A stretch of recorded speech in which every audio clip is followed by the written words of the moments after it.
Are you ready to take your message, your business, and your life to the next level? Want to learn from someone with more than a decade of experience, training tens of thousands of people from all around the world? Hi, Cliff. This is Pauline from Auckland, New Zealand. John from Calgary, Alberta. Amy Porterfield. Michael Hyatt. Dan here from Dunedin, New Zealand. Ray Edwards. Mark Mason. Mike Stelzner. Pat from Smart Passive Income. It's Darren from Melbourne, Australia. Now is the time to live the life of your dreams and do the work you feel most called to do in the world. Welcome to the Cliff Ravenscraft Show. Here's your host, Cliff Ravenscraft. Oh my gosh, my friends. You know, there's so much gold in the opening jingle to the Cliff Ravenscraft Show. One of the things that I'm kind of proud of is the list of names of people who have called in and said, hey, Cliff, I really appreciate the work that you do through the content that you create. And these folks have said, you know, hey, feel free to use me as a testimonial. Feel free to use my voice, my name, anytime, anywhere. It will help you take your message further, faster. You have my permission. And so if you go back and listen to that opening jingle, you'll hear some pretty impressive names. At least if you walk around in some of my circles, you would hear some names and maybe even some familiar voices in there. Today, I want to talk to you about how I have established those relationships. How do you build strong relationships with other business professionals within your industry, within your niche, so that you can collaborate with them? In fact, this entire episode is inspired by a question from Danielle Wiebe. She is a member of the AM group of the Next Level Mastermind. She has an entire business and brand called Business Babes Collective. You can check her out. Just do Danielle Wiebe. Last name is spelled Wiebe. Just Google her. You'll find all kinds of amazing stuff that she does. She's a powerful inspiration, source of encouragement for women entrepreneurs. And I know there's a lot of you women entrepreneurs who are following the content that I'm putting out into the world. And I would encourage you to check out Danielle Wiebe. Just go look her up, Danielle, Wiebe, on Google. You will find Danielle. All right, here's Danielle's question that she submitted to Voxer for me. Hi, Cliff. A question that I would have for you that you could consider to use for creating content would be, how do you build strong relationships with other business professional people that you might want to collaborate with or work with in the future? So, for example, the relationships that you've built with all of these people that you would maybe invite into doing a webinar with you to kind of help your mastermind members, all that kind of stuff. So the people that you would collaborate with, how are you building those strong relationships, and what has been kind of the time frame on how long those relationships have been building for? Because I think that's an interesting topic that I would love to know about, and also it's a question that I get asked as well from my community, so I'd love to hear kind of a different perspective on it and how you build relationships with people you collaborate with. So hopefully that all made sense, and yeah, I'm excited for this new content. Danielle, thank you so much for submitting this question. I loved it so much that I have spent the past hour and a half outlining this particular episode because I needed to do a bit of research about the things that I've done to establish, or at least to be able to build the relationships or attract the relationships that I've been able to attract with some of the most powerful people in my industry. People literally that I used to dream of connecting with are now my close personal friends.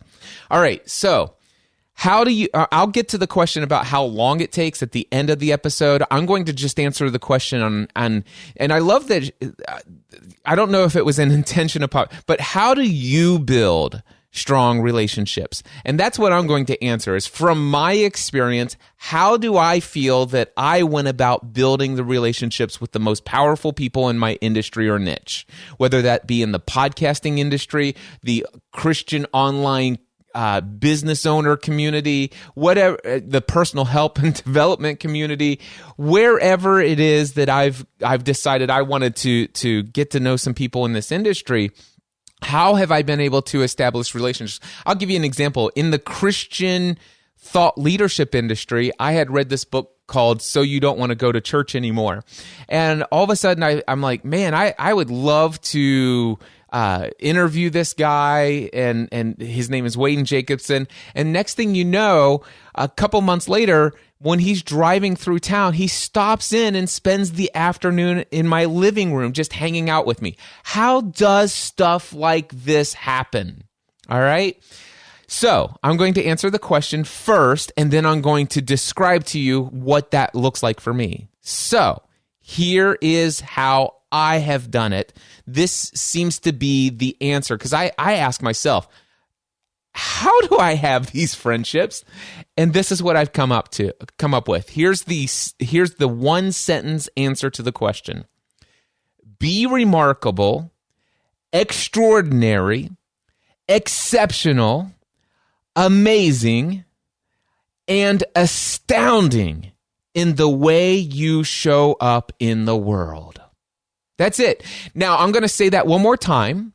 Be remarkable, extraordinary, exceptional, amazing, and astounding in the way you powerfully show up in the world. Now, if you want to, I could end the episode here and tell you that that is the answer to the question. All right? But if you want to hear more detail on what I mean by those words, what that's looked like in my own journey, then this could be a little bit of a lengthy episode. I just want to warn you ahead of time. But if you want to just save your time, you could just walk away today and say, hey, okay, I'm going to just go out into the world and be remarkable, extraordinary, exceptional, amazing, and astounding in the way that I powerfully show up in the world, and trust that relationships will form out of it. And I promise you, if you actually do those things in the way that I intend them, it will work for you. I do believe that. I don't think it can't not work for you, if that actually all made sense with the double negatives or whatever. All right. So first and foremost, one of the things that I did is let me go in here and find the definition of each of these words. And they kind of play, they're all synonyms of one another, but remarkable. What does the word remarkable mean? Number one in the dictionary, worthy of attention. By the way, not that it gets people's attention. The question is one of quality. Is what you're doing in the world worthy of attention? Is it striking? Is another definition for the word remarkable. Extraordinary.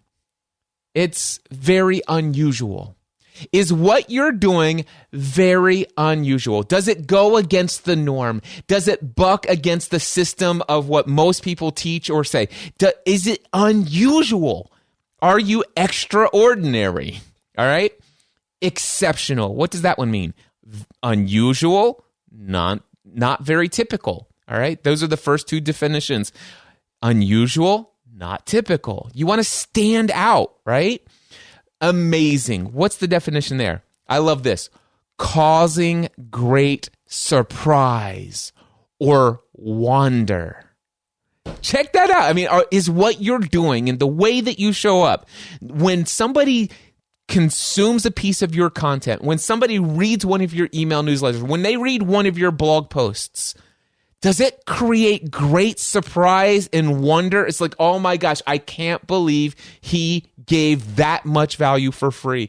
I can't believe he said those words. I can't believe he shared that transparently. These are things causing great surprise, creating wonder in the consumer's mind when it comes to the way that I'm showing up in the world with the content I'm putting out there.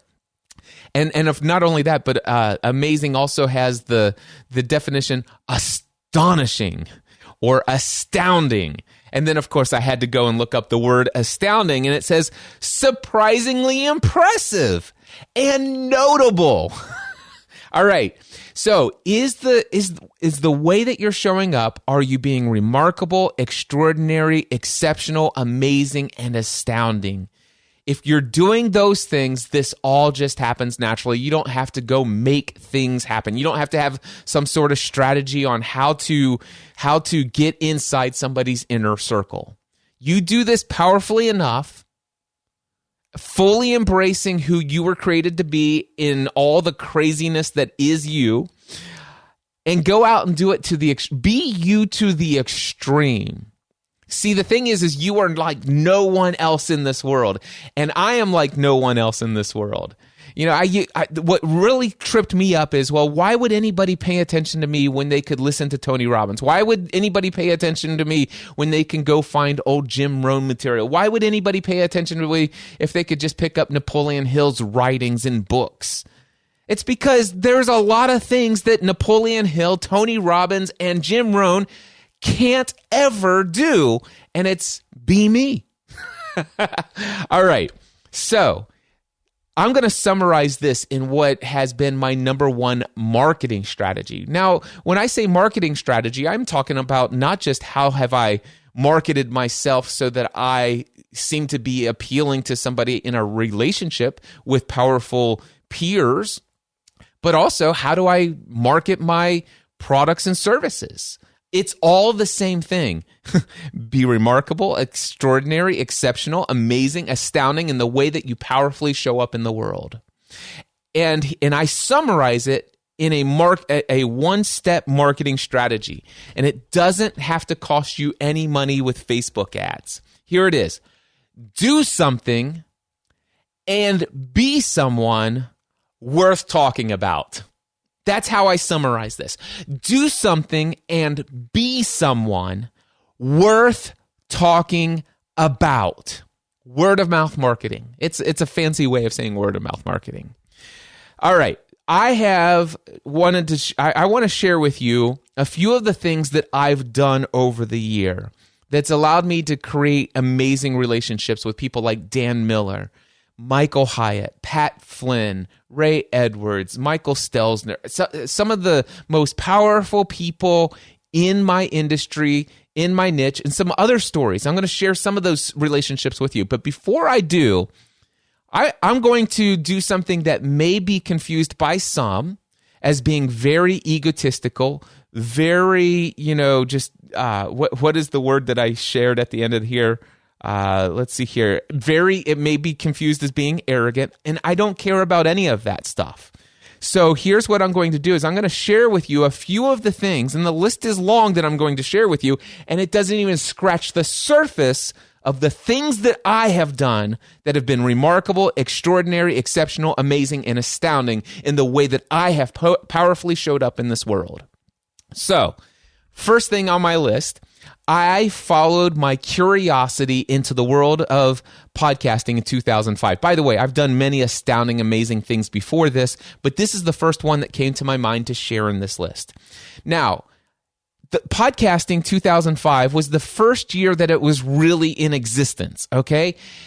Very few people in the world knew what a podcast was, nor how to consume them. It wasn't easy and all this stuff, but I absolutely loved podcasting as soon as I discovered it. Now today, as of January 28th, 2020, when I'm recording this originally, and I know those of you listening into the Cliff Ravenscraft Show, I think you're probably getting this right around the end of February. Anyway, I wanted to tell you that today there are over 700,000 active podcasts. 700,000 active podcasts. That means podcasts that are producing content at least once a month, and if not more frequently. Now, there are hundreds of thousands of podcasts that have been created and are no longer producing content actively today. I don't call them, I'm not one of those guys who thinks they should be removed, because I have a virtual assistant podcast today that still acquires or attains about 100 to 300 new subscribers every single month, and it's never had a single podcast produced since the 38 episodes I did back in, I think, 2012. And that still generates a lot of attention for me still to this day. So, but let's just say today there's over 700,000 active podcasts in existence, created by approximately maybe around almost as many podcasters. Well, guess what? One of the things that's kind of astounding about me and my story is that I just followed this thing. I didn't care. I didn't wait to see if there was a long-term future in podcasting. I didn't wait to see if this thing would ever go mainstream. I didn't wait it out until I didn't wait to start publishing things until I had all of my audio stuff figured out. I just had a message of hope and encouragement that I desperately wanted to share with the world, and nothing was ever going to stop me from doing it. And as a result of that, I am and will always be one of the first 100 or so podcasters ever in existence. That's pretty remarkable. All right. And then let me just share with you my first year in podcasting. It's unlike many other, there are very few people who would actually be able to say their first year in podcasting was like this. Number one, I launched a total of 5 podcasts within my first 12 months. Now, I'm not talking about 5 podcast episodes. I'm talking about 129 podcast episodes in my first 12 months in 5 different shows. In fact, podcast number 1 that I launched, Weekly Lost Podcast, in December 16th, 2005. Podcast number 2 launched the My Crazy Life podcast in March 16th, 2006. Later rebranded that to Pursuing a Balanced Life. The third podcast was the About the Church podcast. The fourth one was the Musically Challenged podcast. And I have no musical talent whatsoever, but I know that I like certain music, and so I created a pod-safe music podcast called Musically Challenged because I was musically challenged. Number 5, my 5th podcast was launched. It was called Podcast Answer Man. That was launched on December 9th, 2006, 1 year into my podcasting quote-unquote hobby at the time. And of course, that was later rebranded to the show that I'm recording right now, The Cliff Ravenscraft Show. All right. So after 1 year of podcasting as a hobby, after launching 5 different podcast shows, after producing 129 podcast episodes in my first year, all of this as a hobby, on the side, outside of my day job as an insurance agent, working in a family-run insurance agency, owned by my mom and dad, next in line to take it over, working 40 to 50 hours a week in the day job, I was able to do all of those things in my free time. All right? That's how much I was committed to. And I showed up the very non-typical way that I showed up in the world of podcasting. All right? And then all of a sudden, after 1 year, I began to dream of leaving the day job to pursue podcasting full time. Now, this is a major part of my story because I had the highest job security that one could ever dream of having. I mean, my grandfather started the insurance agency in 1937. My dad took it over from him, and the paperwork was already filled out. If something happened to my dad and he died an early death, or when he retired, the paperwork was already in place. That agency now belongs to me. And I'm talking guaranteed millionaire status in life. That's what I had. And I had zero desire to have that. Instead, I wondered, what would life be like if I could just find some way to provide for my family the way that I feel led to provide for my family financially, but so that I could do work where I can use my voice to entertain, educate, encourage, and inspire others. There's got to be a way. And so I'm like, you know what? I'm going to start pursuing just steps like this. You know, maybe might take me 5-10 years to eventually do this, but maybe when my dad retires, I'll just tell him, listen, I don't know that I want to take over the business. Let's sell this thing. All right. And so that's kind of the mindset that I thought. And I thought maybe that's 5-10 years down the road. Little did I know it would happen 1 more year down the road. That's a whole different story, and I don't even think that made my list. So we won't go there. However, instead, I dreamed of going into the thing. Oh, by the way, all of this, when I had this dream, was when everybody who was an expert in the field of podcasting, which, of course, only a few hundred people still in podcasting, still less than, I think, 1,000 podcasts out there, and the people who were the leading, bleeding edge of at the top of the top when it came to in this industry of podcasting, if you could have called it an industry back then. And there were many saying there is no such thing as an industry. Podcasting is dead. The curve of adoption has died. They were wrong And I argued it then. They disagreed with me then. Time has proven that I was right. Anyway, I had a dream of doing this when everybody else said. So what did I do? I continued to create content for my existing 5 shows. And over the next several years, since then, I've launched a couple other podcasts. By the way, I'm not going to say, I'm just going to say the number of podcasts, and I'm not going to so much concern myself with the date it was launched. But I'm just going to read a long list here. My 6th podcast that I launched, Grey's Anatomy Fan Podcast. Number 7 was Heroes Fan Podcast. Number 8, Private Practice Fan Podcast. Number 9, The Help I Got a Mac Podcast. Number 10, Net Junk. Number 11, The Kids Show with my kids. Number 12, Family from the Heart, which I recorded for over a decade with my wife, and we still may produce some episodes of that every now and then. Number 13, the Hannah Montana Fan Podcast that I launched with my daughter, who was 8 years old at the time, and we later rebranded that to The World According to Megan. Number 14, the Doctor Who Fan Podcast. Number 15, TV Talk. Number 16, the Almost Daily Devotional. Number 17, and actually, the next several didn't. I think they all lasted for just 1 or 3 or 4 episodes. But the Bionic Woman Fan Podcast, I think there was only 1 episode. That was a terrible show.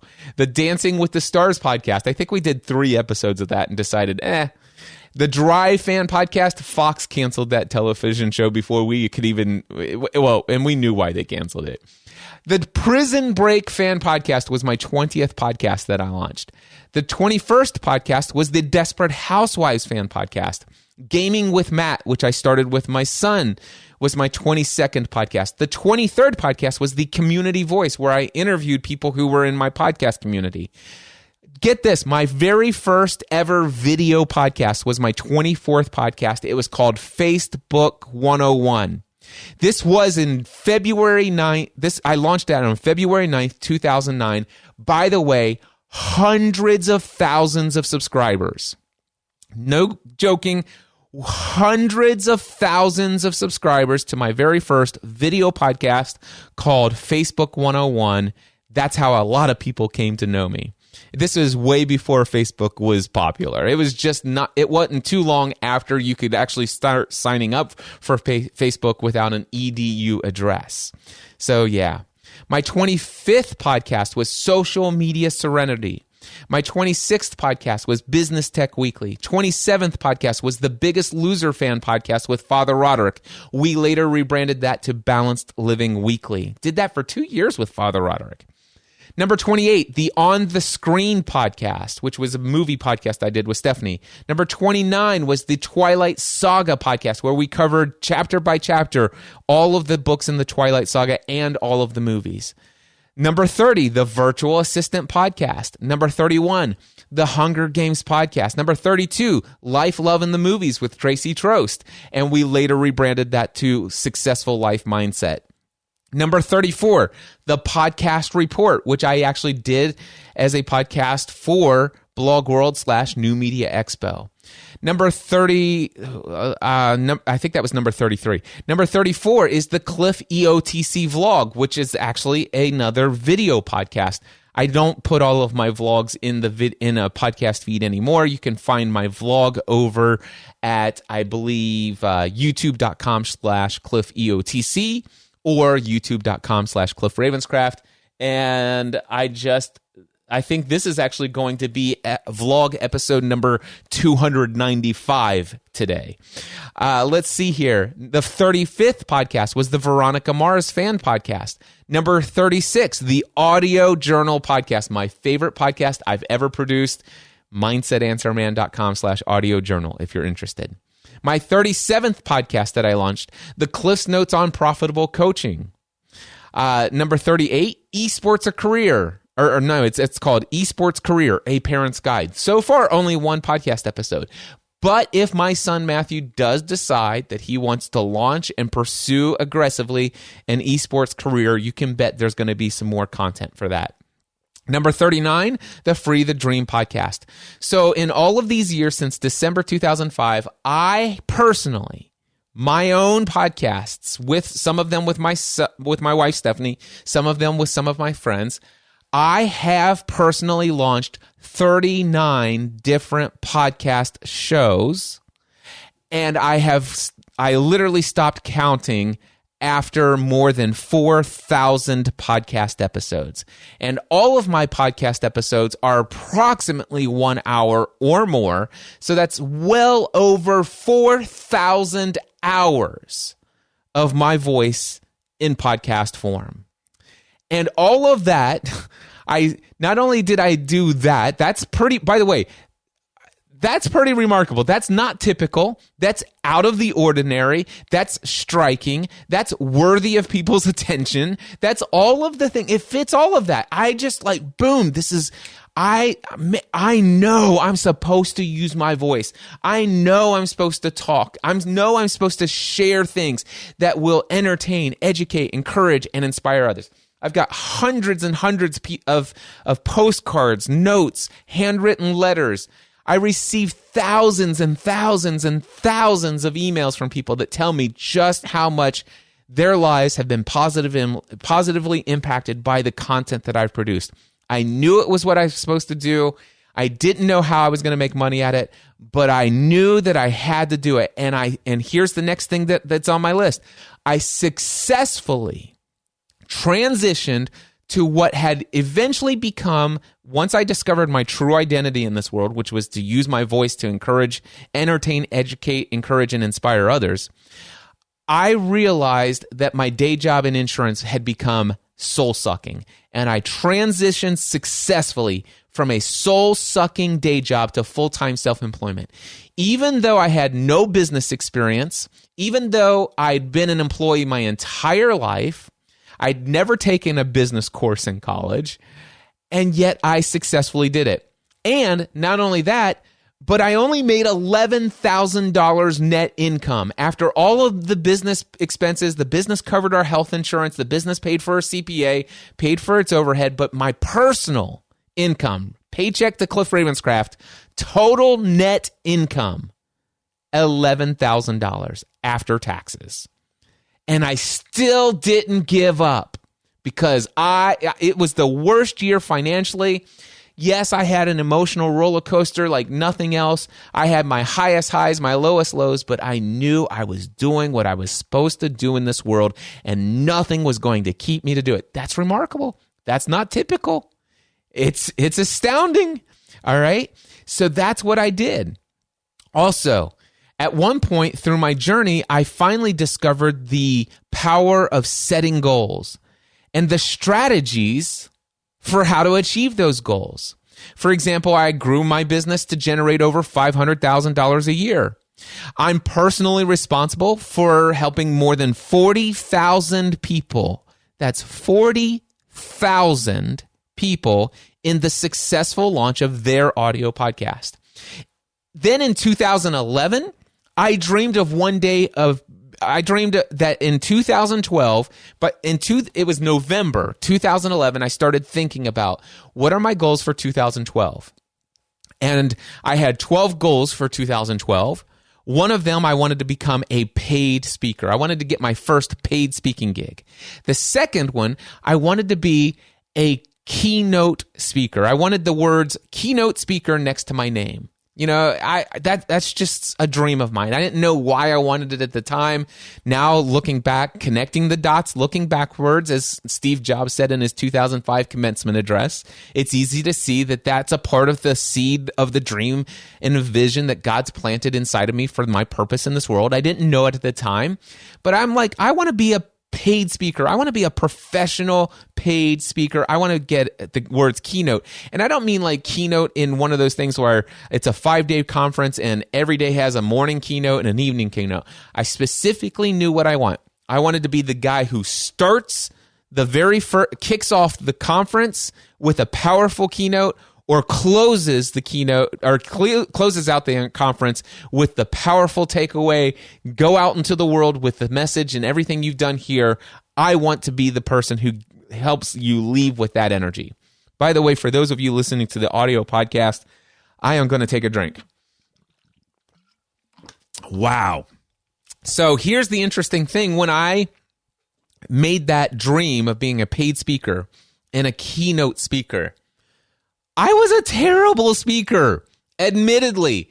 Absolutely horrendous. Now, don't get me wrong. I'd created, I don't know, hundreds and hundreds and hundreds, maybe my first thousands hours worth of communicating, speaking online. So there's some that goes along with that. Prior to entering the world of podcasting, back in 1996, I had been pursuing the track of becoming a full-time pastor. I was a licensed minister in the Nazarene Church. I was professionally trained for ministry, at least for 2 years in that pursuit. I had preached behind a pulpit, but I've got videotapes somewhere of my first few sermons. They're awful. And the few times that I've spoken in front of people, it just made me sick to my stomach. I'm not going to bore you or even disgust you with the details of how it made me sick to my stomach.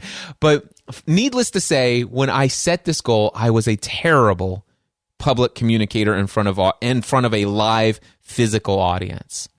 But I wanted it.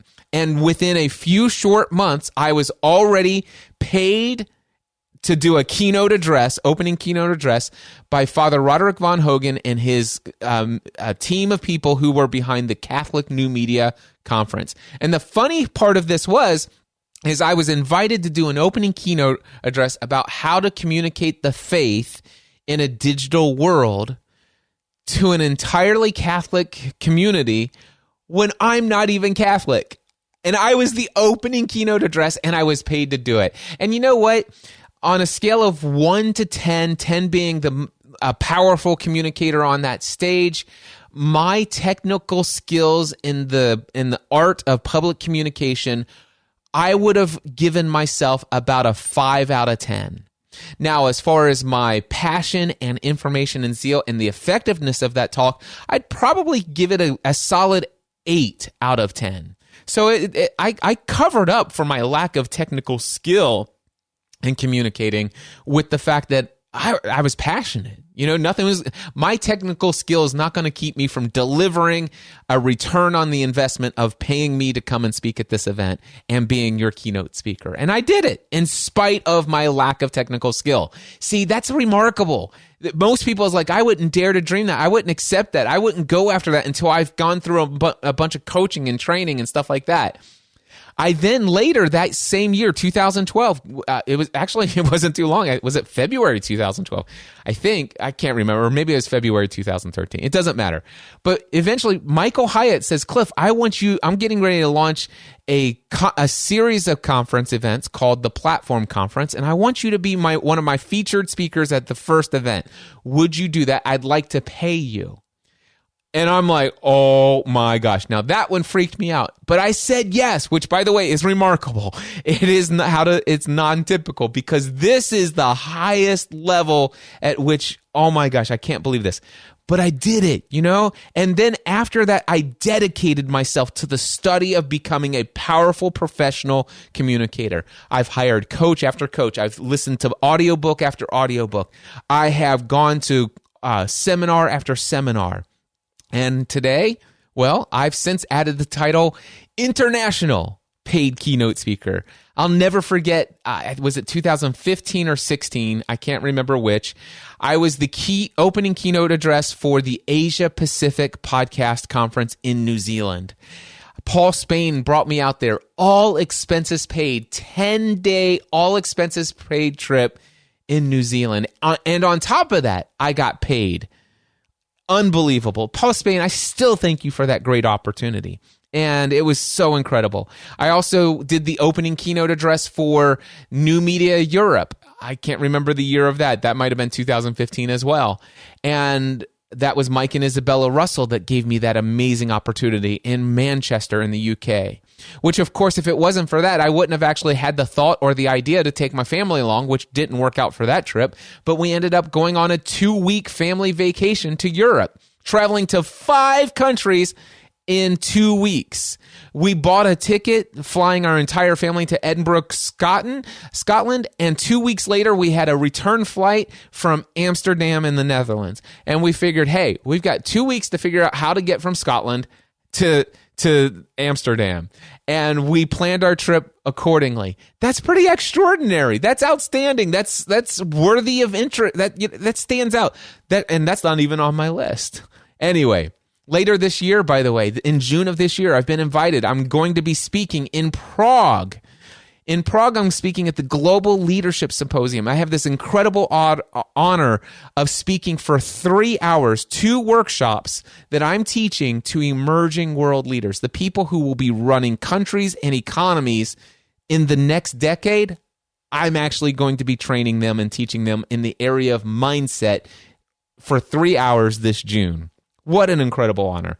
All of that because I dared to dream when I was terrible at public communication. I dared to dream I'd like to be a paid professional keynote speaker. And today, I actually even have my own conference, at which my highest, most respected peers and people that I look up to have come to speak at. People have traveled around the world to hear to come to my conference. Unbelievable. All right. So then there's the area of the day that I decided to start living and take my health and physical fitness seriously. It was November 14th, 2014. I said, I will work out 6 days a week, every week for the rest of my life. And I've done it. There were people who told me that I was crazy. There were people who told me I was setting myself up for failure. I would not hear it. I knew what I wanted. I was going to achieve it. I have lived it. All right. I've burned, by the way, as a result of that and also changing the way that I eat, I've burned over 100 pounds of body fat and put on over 20 pounds of pure muscle mass. That's worthy of note. That sparks people's interest. All I do is can walk up to anybody and say, hey, see this picture? That's me a couple years ago. And they're like, there's no way that's you. Matter of fact, for those who, I apologize to the Cliff Ravenscraft Show audience, and because this is very terrible, and I know that I shouldn't be doing this, but I'm going to. I'm actually going to show those who are watching live the picture that I typically show people who are meeting me for the first time. And when they see this, they're like, there's no way that is you. Absolutely no way that is you. And it's me when I weighed nearly 300 pounds. And so that instantly is worthy. Tell me more. I want to learn more. Can you answer this question? Can you answer that question? Can you answer this question? And instantly they want to know more. It's because I've done something and have been somebody worthy of their interest, worthy of talking about. All right. In December 2017, I announced to the world that I will never eat sugar again for the rest of my life. Now, I haven't talked about this publicly since, but there have been 2 different times that I have eaten sugar since December 2017, just to see if maybe, you know what, I think I've got this pretty under control. Maybe I can actually have a cupcake one time. It was 2018 for my daughter's, I think it might have been her 12th birthday party or whatever. But I ate a cupcake. And I felt terrible. And then all of a sudden, all of my neuroassociations, leverage of massive, immediate, unbearable pain, all of that stuff, it all worked. I felt sick to my stomach. And then it was just recently, New Year's Eve 2019. I'm like, hey, let's go to Dewey's Pizza. And I ate things that actually kicked me out of ketosis. And I'm like, man, that is now yes, this stuff is toxic. I don't ever want to feel it. And so 2 times since I've given up on sugar, have I tried it just to see if this stuff really works. And yes, I've created enough neuroassociations in my brain that instantly give me a physical response of being ill when I consume sugar, which is my desired outcome. And so I have no desire, no temptation to eat sugar still. And that's since December 2017. That's not typical. It's remarkable. People hear this. They want to talk to me, hear about it. Other people will talk about it. They say, Cliff, I heard you don't eat sugar. Can you tell me more? All the time that happens to me. All right. In 2018, I dropped below 200 pounds for the first time in my adult life.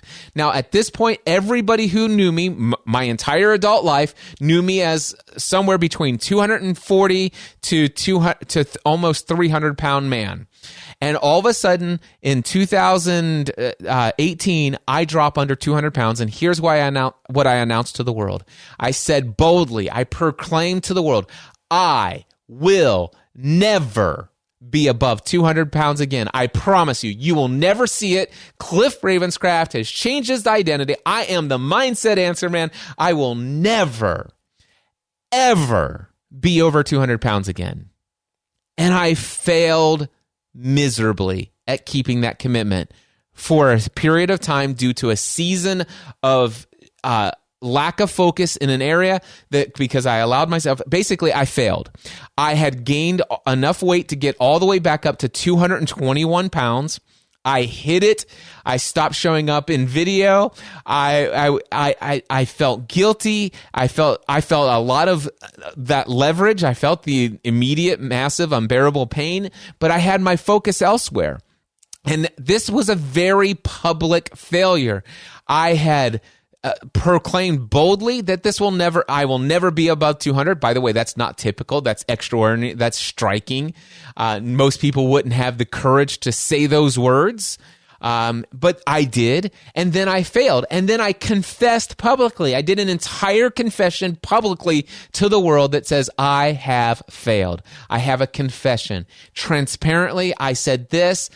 I know this may cause some people to question my credibility as the Mindset Answer Man. I know all of that stuff, but here's what happened. I know why this happened to me.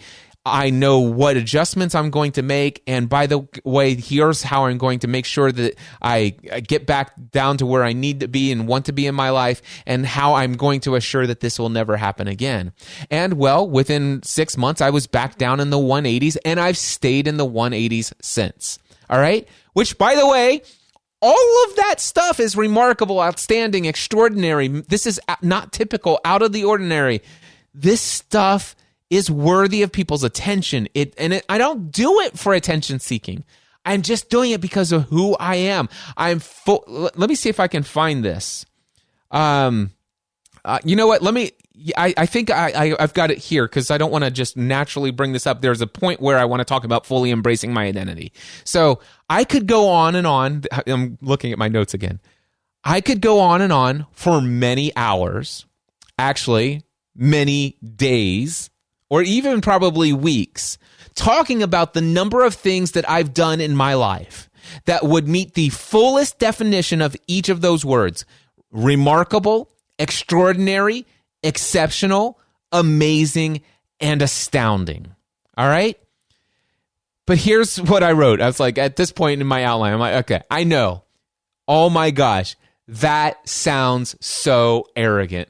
I can't believe you spent that much time talking about all the amazing things that you have accomplished. Well, the thing is that's not even scratching the surface of the amazing things that I've done that are remarkable, astounding. And by the way, that's only the accomplishments. I didn't tell you about all the massive, tremendous amount of failures that I've had, which, by the way, I have publicly talked about plenty of times before. I just didn't think of it when I was creating this outline of all of the public things that I said I was going after, the things that I said I was going to do that it turned out to be absolute miserable failures, the times but being publicly, authentically transparent about all of that stuff as well. That's, again, still, it's all remarkable, extraordinary, exceptional, amazing, astounding.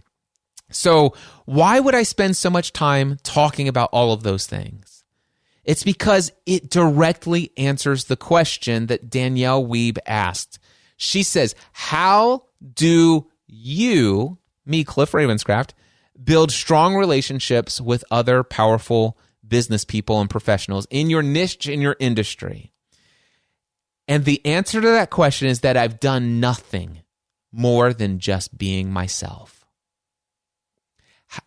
Okay, wait a second. That's not true. All of my relationships have naturally happened, organically happened, And so many doors have been opened for those relationships to occur simply because, hear these words. These are the most important words, I believe. I fully embraced my identity in this world, and I went after the life for which I was created to live at the highest level, paying whatever price I needed to pay to live the life I was created to live. Now, I don't know that I could actually say that word for word exactly the way that I just said it because I paraphrased what's written on here.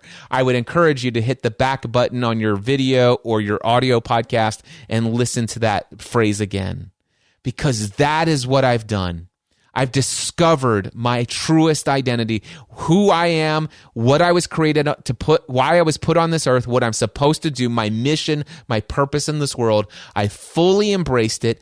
And I am going after that life in all of the new clarity. I didn't wait until I had everything all figured out. I didn't know that it was going to be the mindset answer man when I left my career in insurance. I didn't believe that any of the stuff I'm doing today was even possible back then. But I didn't wait until I had it all figured out to start taking action. And that's not typical. All right. Danielle also asked, she said, Cliff, and also, how long did it take for those relationships to form? All right, so I want to share with you some stories of some of my most cherished relationships and how they came about. And I'm just going to abbreviate this as quickly as possible here.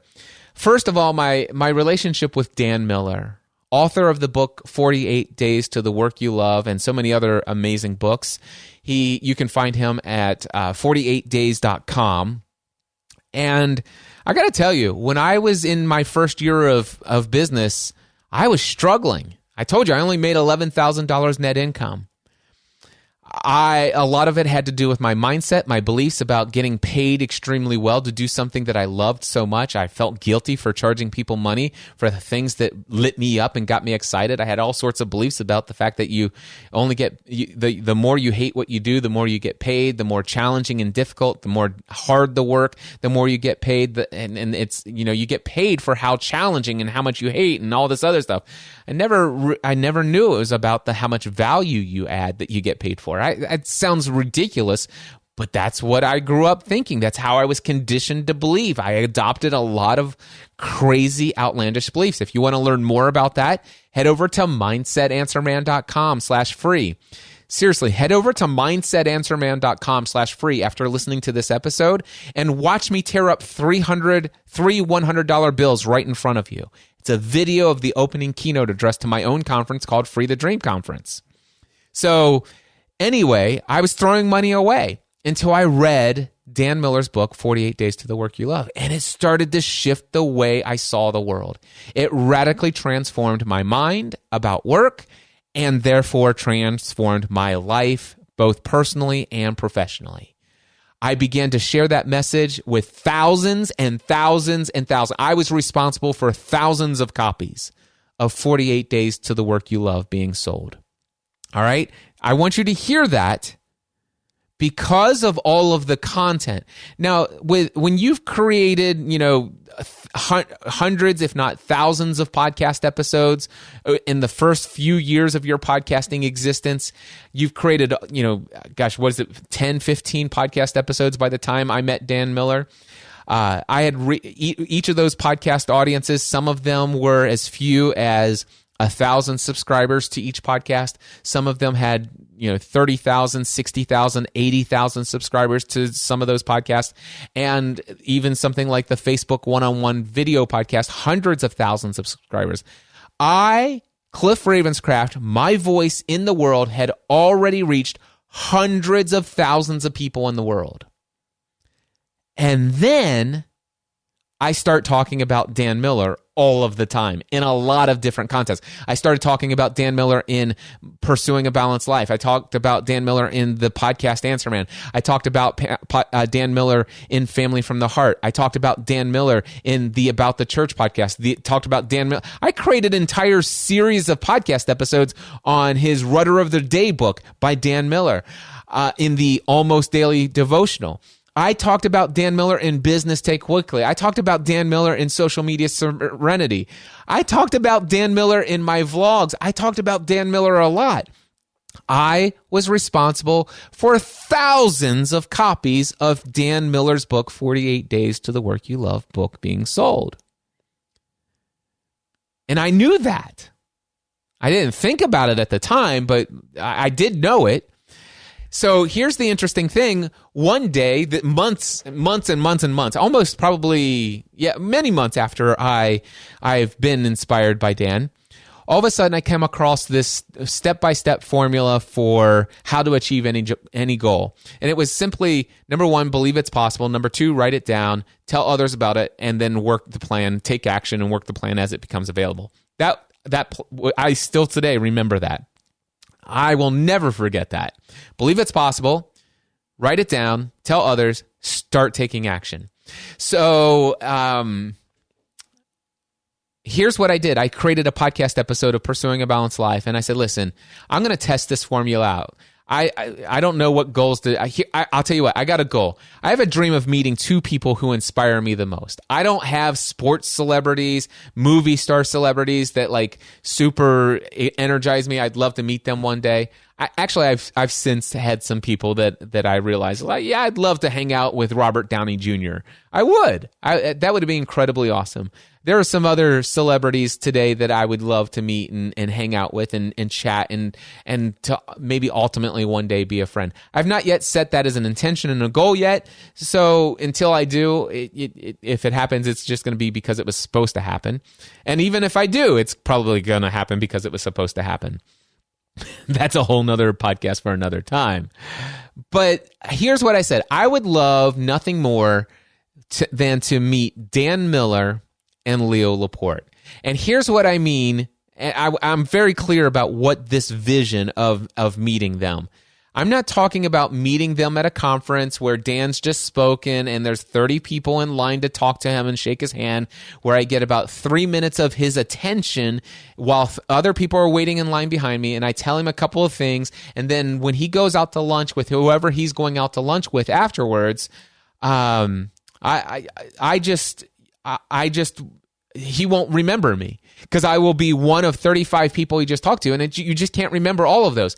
Maybe I might be able to say something remarkable, extraordinary, that's striking, that stands out from the rest, but I didn't have any of that thought process. None of this stuff. I never knew I was doing these things back then that was leading to these relationships.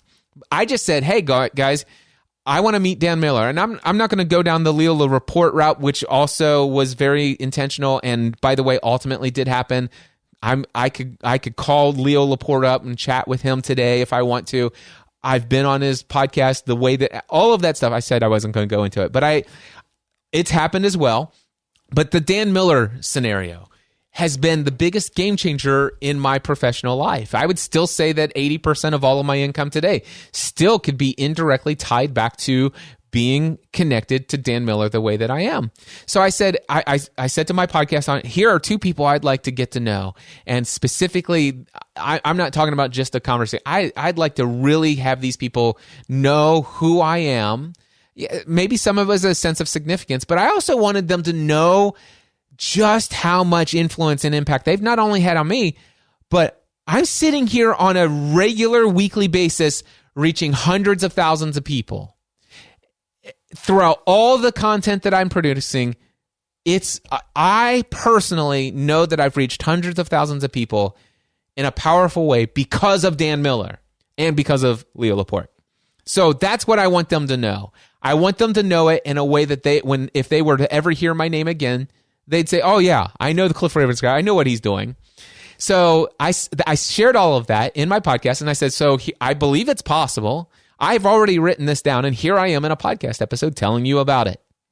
And then I'm like, I don't know what actions to take, but I will take action, and my first action is to do this.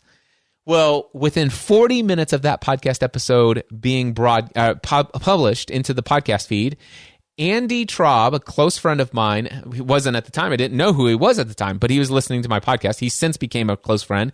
He and I actually did over 100 or so episodes of Business Tech Weekly together. the podcast, one of the podcasts that I did. And he says, Cliff, I'm Andy Traub. I'm close personal friends with Dan Miller. By the way, he already knows who you are. And then I'm like, oh, well, duh. He's probably had a number of people say, hey, I'm so-and-so. I've read your book. I heard about you from Cliff Ravenscraft. Just imagine, in hindsight, connecting the dots. Imagine how many times when thousands, this is not an exaggeration. I'm telling you, there are times when I'm prone to exaggeration, and I will let you know when I'm exaggerating because I don't know the actual number. But when I give you a number, to the best of my clear recollection of how things were back then, I know for a fact I am responsible for thousands of copies of 48 Days to the Work You Love being sold. And so therefore, you connect the dots looking backward. You know Dan Miller received hundreds and hundreds and hundreds of emails from people, and maybe letters and postcards written to him. And people showing up to his live workshops, his paid product, buying his paid product. How did you hear about me? Oh, gosh, I heard about you from the Cliff Ravenscraft show. Or well, it wasn't the Cliff Ravenscraft. I've heard about you from My Crazy Life or Pursuing a Balanced Life, the podcast Answer Man. Really? And you hear my name over and over again. So Andy's like, dude, Dan's already heard about you. He's been thinking about contacting you anyway. I'd love to connect you. Would you be interested? I'm like, heck yeah. And within a week, I'm interviewing him on the Podcast Answer Man podcast. That podcast interview can still be found today at podcastanswerman.com/Dan Miller or mindsetanswerman.com/Dan Miller. Either one of them will take you there. All right. So I did that podcast interview. At the end of it, he says, Cliff, I'd like to hire you for coaching for an hour. Can I pick your brain through a coaching session? I'd like to hire you. And I said, sure. A week later, we're on the phone, and he asked me a bunch of questions. I share with him some pretty straightforward feedback about the audio quality of his show. He says, Cliff, what would you do to fix that? And I said, well, he said, what equipment do you have? And I told him about all the equipment I have. I said, I don't know that you need all this. He goes, well, I'd like to have all of that. Do you think you could order all of that, have it shipped to your house, and then bring it down to Nashville? You're up in the Cincinnati area, right? And I said, yeah. He goes, if you wouldn't mind driving down here, Joanne's going out of town to visit the kids out in Colorado, and she's going to visit some friends in California. I'm here by myself all weekend. Why don't you come down Friday night? I'll take you out to dinner, take you to a show here in Nashville. You can stay in my guest bedroom in my home, and all day Saturday, we'll just set up the studio. How does that sound? Yeah, I think I'd like that. This is how that came about. How did it come about? I was already extraordinary. How did he instantly know that he wanted to invite me into his home and all of this stuff? It's not because of the conversation we had in the podcast interview. It's because of the thousands of hours that I've already devoted to my craft. It's because I've already shown how much I've been influenced and inspired by this man, and I've already taken so much genuine interest. I had so much vested in him and his message. And this was a whole thing of reciprocity kicking me in the face in a very positive way. And if you don't know about the theory of reciprocity, I encourage you to Google it. All right? So Dan Miller's like, boom, heck yeah, I want to know you. Thank you. Dude, let me shake your hand. Let me go out of my way. Oh my gosh, I'm honored to talk to you. By the way, that's the same thing that happened when I went to meet Leo Laporte. I had no idea he had any clue that I was coming. I had no idea he'd ever known who he was, even though some people said that he had dropped my name in his Tech Guy radio show several times and the Podcast Answer Man brand. But every time I've looked for it, I couldn't find it when they were saying it was there. So when I went and I was a little fangirl, there was video taken of me meeting Dan Miller or Leo Laporte for the first time. And I got to tell you, it's so embarrassing that I'm pretty sure I may have actually purposely, intentionally deleted it forever. But and he got up out of his chair. There was a crowd of people who were on a tour, and he says, Cliff Ravenscraft, Podcast Answer Man. Dude, come in here. And he pulled me into his office. Oh, man, it's crazy. And it has everything to do with what I'd already done. It's about all of that being so extraordinary, remarkable, being worthy, being someone and doing something worth talking about, worthy of people's attention. All of that. So Dan Miller, how did I get to where I met Michael Hyatt, which, by the way, Michael Hyatt invited me to speak at all of his platform conferences. That's hundreds and hundreds and hundreds of people of the highest level target audience of people who would buy my products and services. He had the highest level, the most highly qualified target audience you could possibly ever imagine for my products and services. Michael Hyatt had attained those people, brought them to a conference, hundreds at a time, and invited me to be a featured speaker at every one of those. How he launched a podcast, and in the first 100 podcast episodes, my name was mentioned at least 30 different episodes. And that could be an extremely conservative number. It may be as high as 40, 50, or 60 episodes out of the first 100. Video after video, talk after talk. Michael Hyatt's talking to thousands and thousands of people all of the time in public communication, and he's in public speaking, and he tells people my story and my name. Why? Because it's been worthy of talking about. But how did Michael Hyatt hear about me? Because I was worthy of talking about from Dan Miller. Michael Hyatt, I know the story well. Michael Hyatt one day went over to his great friend Dan Miller's house, and he says, Dan, what's the number one single greatest thing that's going on in your business that has given you the best return on your investment when it comes to taking your business to the next level? And Dan Miller says, podcast, hands down. Really? More than this, more than that, hands down the podcast. More than the email newsletter, hands down the podcast. You think I should have a podcast? Yes, you should. And he says, wow, I think I'll go research. He goes, don't. All you need to do, I'm going to connect you. If you want, Cliff Ravenscraft is your man. I promise you, there's lots of other places you can learn. Cliff Ravenscraft's your man. Let me tell you a little story about Cliff Ravenscraft. And so he began to tell Michael Hyatt remarkable things about me. All right. And Michael's like, heck yeah, I want to talk to this guy. Instant. Dan emails me, carbon copies Michael right there as Michael's sitting in his office. I respond. Michael says, next thing you know, within a week, I'm sitting in the living room of Michael Hyatt's home in downtown Franklin, Tennessee. And that's how it all began. In an instant. However, it's because of the thousands of hours of embracing my identity and fully living it in an extraordinary way. By the way, all of this despite my haters. Do you realize all of this despite all of the negative criticism, the negative feedback? Guys, if you want to know what I'm talking about, go look up the Weekly Lost podcast in the Apple Podcast directory. If you're able to find the reviews and able to still sort them by most critical, look at the 1-star negative, horrible things that various people wrote about me in the days. And look at some of my other podcasts and sort them by the most critical. I had my haters. And in a piece of content right before recording this content, in either the previous Facebook Live episode to this, the previous vlog episode on YouTube to this, or the previous episode of the Cliff Ravenscraft show, I talked about my biggest hater in the world. In spite of all of the opposition to me being embraced fully for who I am, I did it anyway. That's not typical.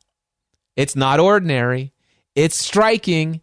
It's worthy of people's attention.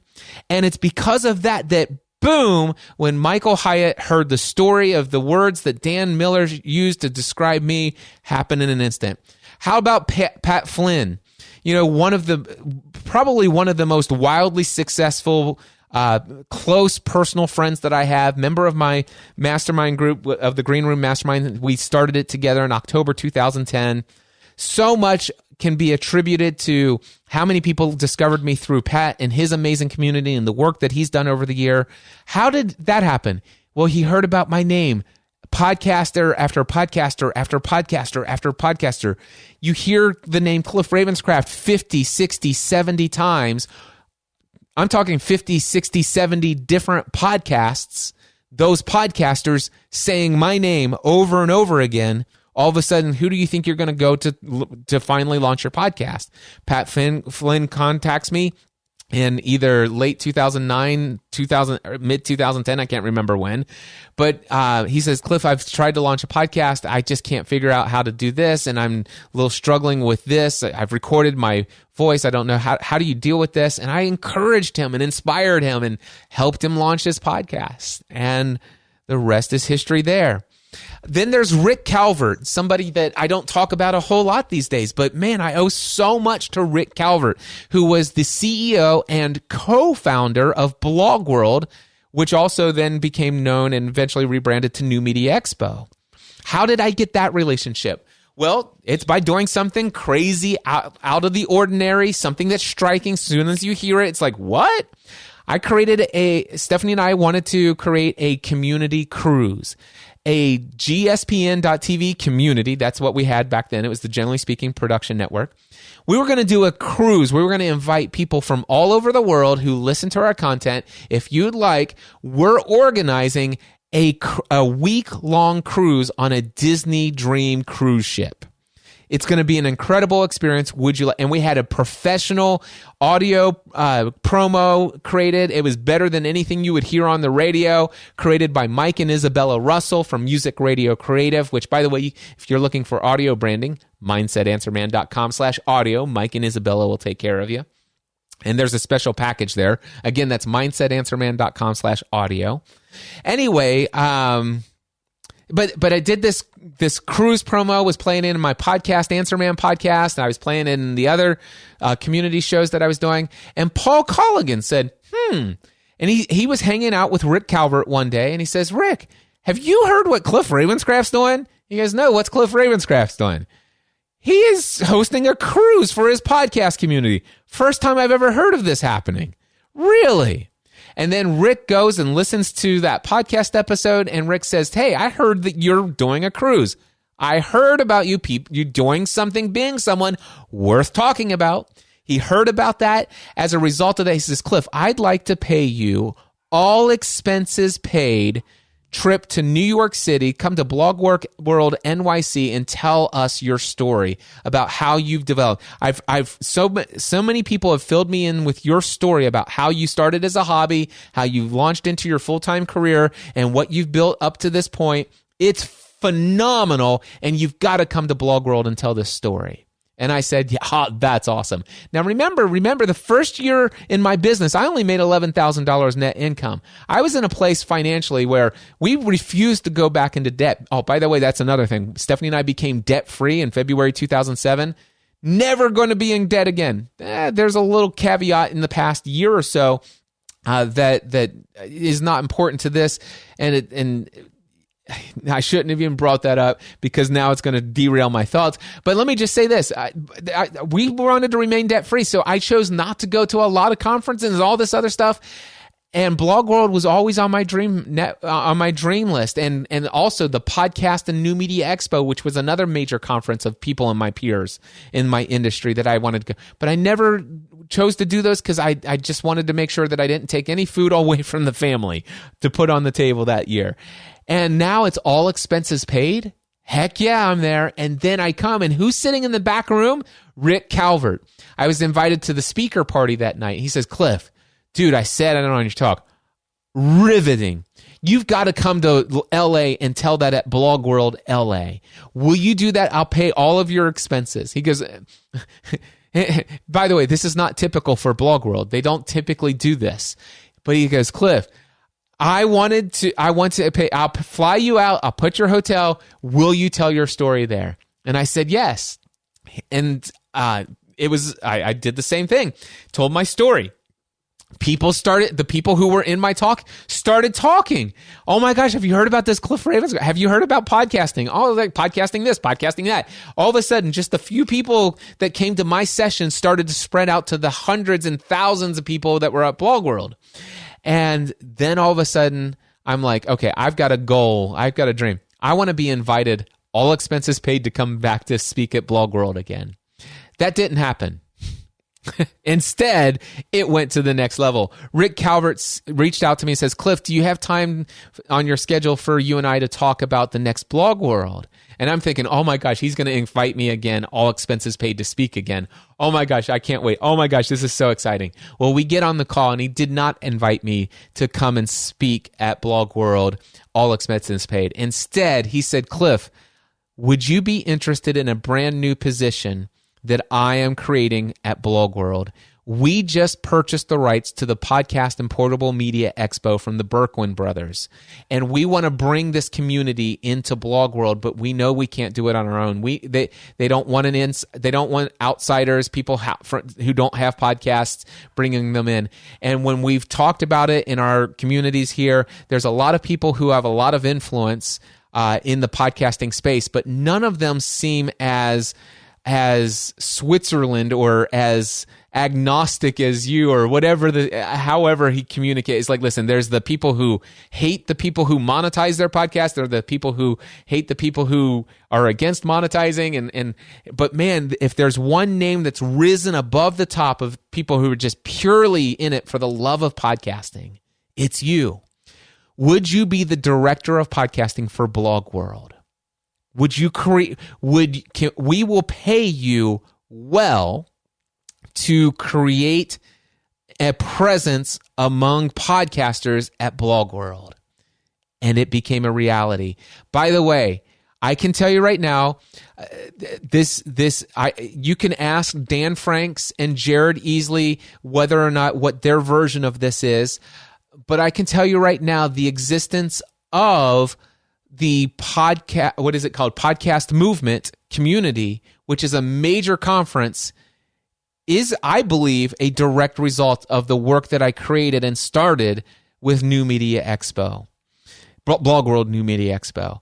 So all of that, how did all of that by the way, that led to hundreds and hundreds and hundreds of thousands of dollars of revenue in my business. All of a sudden, I literally was elevated to the number one highest top tier level of the podcasting industry. I was able to speak to any podcaster, anywhere, anytime.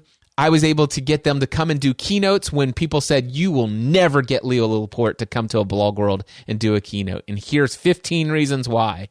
And in spite of the fact that Lisa, who is now Lisa Laporte, she was Lisa Kensel at the time, but she's now Leo's wife.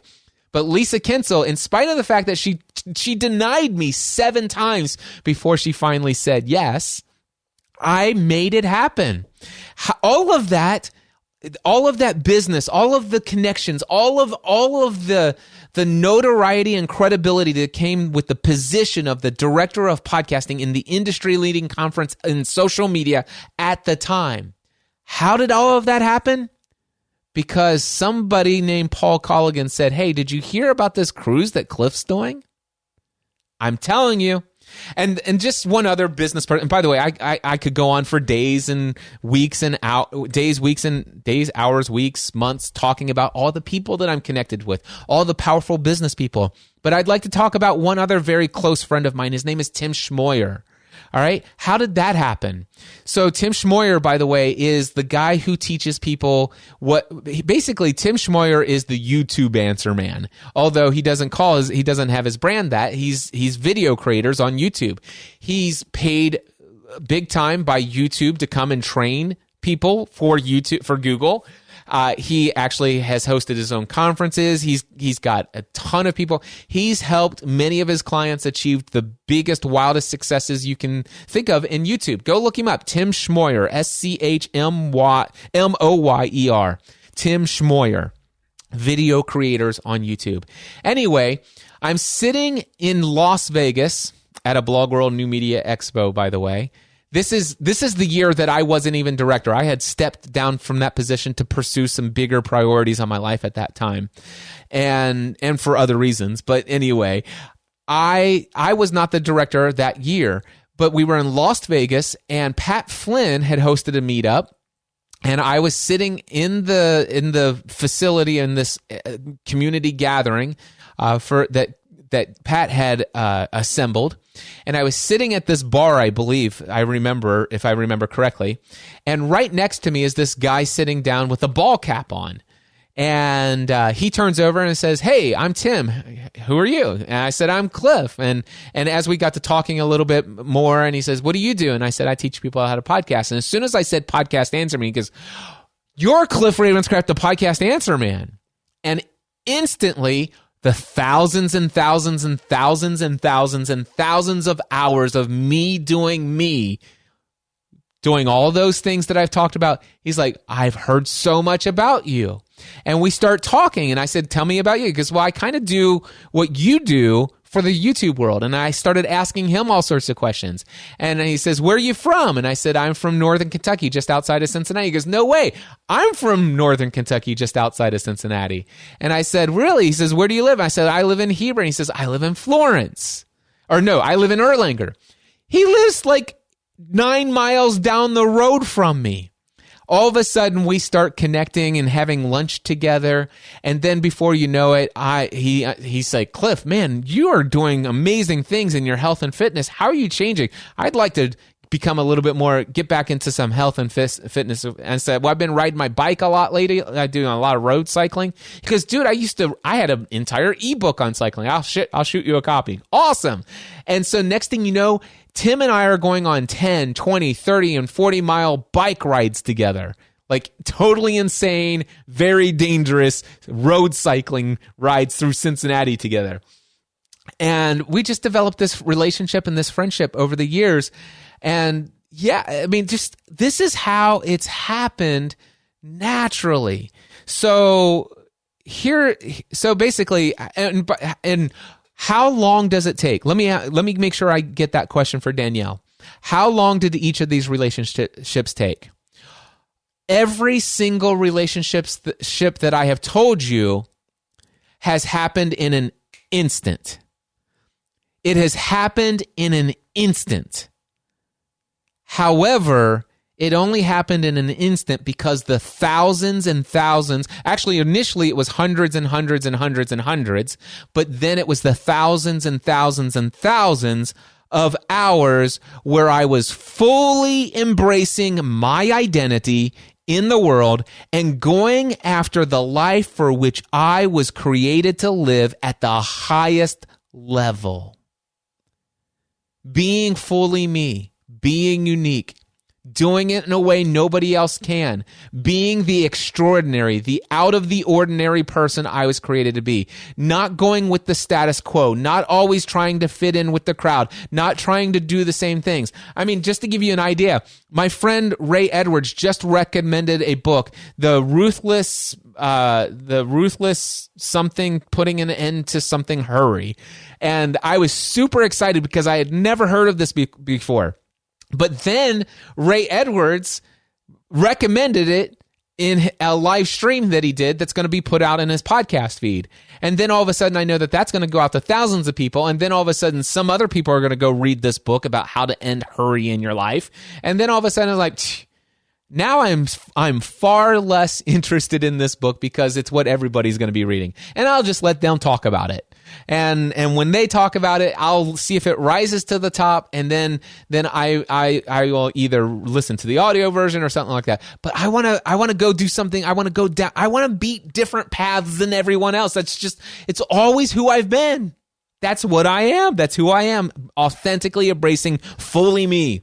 I don't want to just follow the crowd. I don't want to just build my business the way Michael Hyatt built his business. I don't want to build my business the way Pat Flynn is building his business. I don't want to build my business the way Ray. I want to build the business that God has called me to build it in the unique way that he's called me to build it. And I don't care if it looks like a failure from the outside.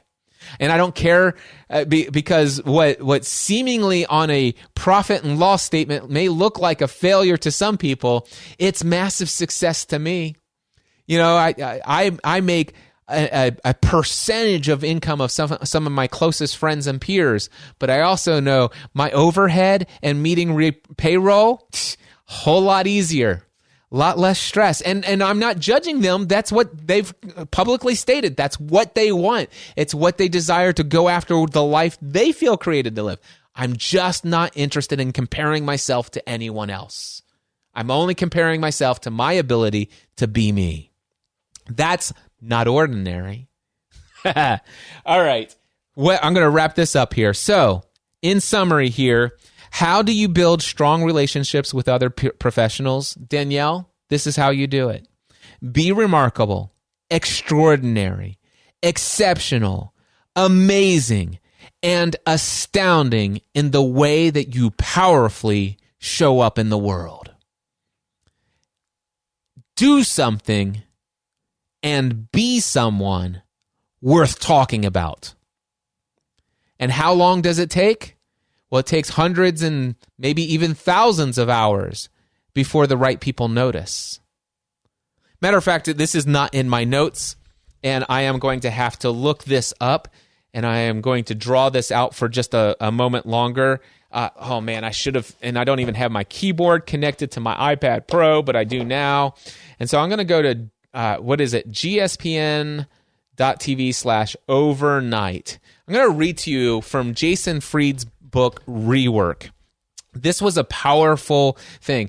If you want to know this, and this ties into success in your business, profitability, selling your courses, selling your workshops, selling your live events. It goes to all of those things. Anything you want to sell, anything you want to monetize. This goes to building relationships with powerful people in your niche, in your industry.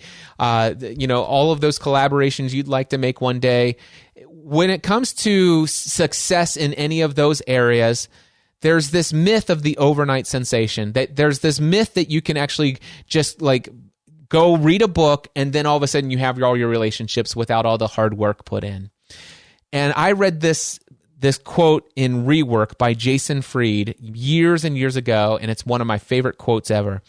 Here's what he said. He says, "You will not be a big hit right away. You will not get rich quick. You are not so special that everyone else will instantly pay attention. No one cares about you. At least not yet. Get used to it." You know those overnight success stories you've heard about? It's not the whole story. Dig deeper and you'll usually find people who have busted their asses for years to get into a position where things could take off. And then, on the rare occasion that instant success does come along, it usually doesn't last. There's no foundation there to support it. Trade the dream of overnight success, whether that be selling your courses, selling your products and services, selling your coaching, selling all of that other stuff, or whether trade the dream of the overnight success of building those powerful relationships with people in your industry or your niche. Listen to this. Trade the dream of overnight success for slow, measured growth. It's hard, but you have to be patient. You have to grind it out. You have to do it for a long time before the right people will notice. Danielle, thank you so much for asking that question. Thank you for being a member of the Next Level Mastermind as well. By the way, if you guys are interested, I currently, well, of course, you're going to hear this in the Cliff Ravenscraft show many, many, many, many weeks later. I'm so many weeks ahead right now because I've just been so inspired with the content. But I currently have one spot available in the AM group of the Next Level Mastermind. One spot, actually, no, 2 spots. Is that right? Yes, 2 spots. One right now. One is getting ready to come out because he's been in the group for 14 months and he's investing in a new program. So 2 spots coming up in the PM group of the Next Level Mastermind. By the way, $25,000 a year if you pay in full, or $2,250 a month. If you are interested, email me, cliff@cliffravenscraft.com, put Next Level Mastermind in the subject line, and tell me why you want to be a part of the Next Level Mastermind. Until next time, my friends, I encourage you to take every area of your life to the next level. Mindset Answer Man.